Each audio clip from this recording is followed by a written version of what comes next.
తెలంగాణ రాష్ట్ర ఆర్థికానికి సంబంధించింది ఒక సంవత్సరం పైచిలకు టెండర్ పిలవడం జరిగింది 35 లక్షల మెట్రిక్ టన్ ధాన్యాన్ని. ఆ 35 లక్షల మెట్రిక్ టన్ ధాన్యాన్ని అమ్మితే 7,000 కోట్ల రూపాయలు వస్తుందని అంచనా చేసి 3 నెలల గడువుతోటి ఈ యొక్క ప్రభుత్వం టెండర్ పిలిచారు. సంవత్సరం అయింది, ఇంతవరకు ఆ 7,000 కోట్ల రూపాయలు ఖజానాకు జమ కాలేదు. కనీసం సగం కూడా జమ అయ్యే పరిస్థితి లేదు. మరి 3 నెలల కోసము పిలిచిన టెండరు సంవత్సరమైన ఎక్స్టెన్షన్ ఇచ్చుకుంటుకుపోతుండ్రు.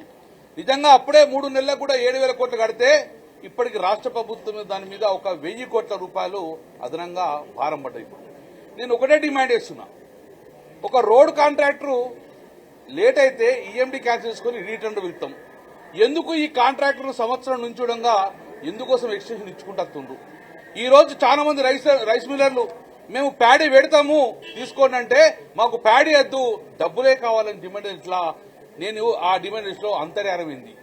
నేను ఇప్పుడు కూడా ఈ ప్రభుత్వం డిమాండ్ చేస్తున్నా, మీకు నిజంగానే అందులో ఎలాంటి కూడా స్కామ్ లేకపోతే వెంటనే ఆ కాంట్రాక్టర్ను క్యాన్సిల్ చేసుకుని ఆ ఈఎండి ఫోర్ఫిట్ చేసి ఈ సంవత్సర కాలం ఉన్న ఇంట్రెస్ట్ డెఫినెట్ గా ఆ కాంట్రాక్టర్ నుంచి మీరు వసూలు చేస్తేనే మీ చిత్తశుద్ధి అయితే, లేకపోతే డెఫినెట్ గా దీన్ని సిబిఐ ఎంక్వైరీ చేయండి. దీని వెనుక ఎంత పెద్ద మంది ఉన్నారు, ఎన్ని చేతులు మారినాయి, నేను ఇదే డిమాండ్ ఇస్తున్నా. బీజేపీ నాయకుల గతంలో వీరుడంగా మాట్లాడరు సిబిఐ ఎంక్వైరీ అని, ఎందుకు ఈ రోజు మీరు మాట్లాడలేకపోతున్నారు? ఎందుకు ఈ స్కామ్ నుంచి మాట్లాడతలేరు? ఈ యొక్క కాంగ్రెస్ బీజేపీ కుమ్మక్కైందానికి నిదర్శనం ఇది. నేను బీఆర్ఎస్ పక్షాన నేను డిమాండ్ ఇస్తున్నా, వెంటనే ఆ టెండర్ ఆ కాంట్రాక్ట్ రద్దుపరిచి ఆ ఈఎండి ఫోర్ఫిట్ చేసి మిగతా అమౌంట్ కూడా అతని దగ్గర నుంచి రికవరీ చేయాలి. తద్వారా రాష్ట్ర ప్రభుత్వానికి 7,000 కోట్లు రావడం జరుగుతుంది.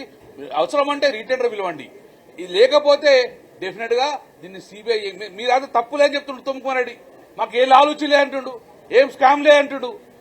అప్పుడు ట్రాన్స్పరెన్సీగా మీరు దీన్ని సిబిఐ ఎంక్వైరీ కోరండి, లేకపోతే హౌస్ కమిటీ ఏమన్నాము. నిజంగానే మా దగ్గర ఏం స్కాములు లేవు, మేము లాలూచి పర్లేదని చెప్పి మీరు అనుకుంటే గిట్ట ఈ సిబిఐ ఎంక్వైరీకి మరియు హౌస్ కమిటీకి మీరు గవర్నమెంట్ ఆర్డర్ చేయాలని చెప్తున్నాము. నేను ఒకటి చెప్తున్నాను, డెఫినెట్ గా దీన్ని ప్రూవ్ చేస్తాం. 7,000 కోట్ల రూపాయలు ఇంతవరకు ఖజానాకు రాలేదు. 7,000 కోట్లలో సుమారు 1,000 కోట్ల కుంభకోణం జరుగుతున్నది. ఇది ఆన్ రికార్డ్ చెప్తున్నాం కాబట్టి వెంటనే దీని మీద ఎంక్వైరీ చేయాలని చెప్పేసి నేను డిమాండ్ చేస్తున్నాను.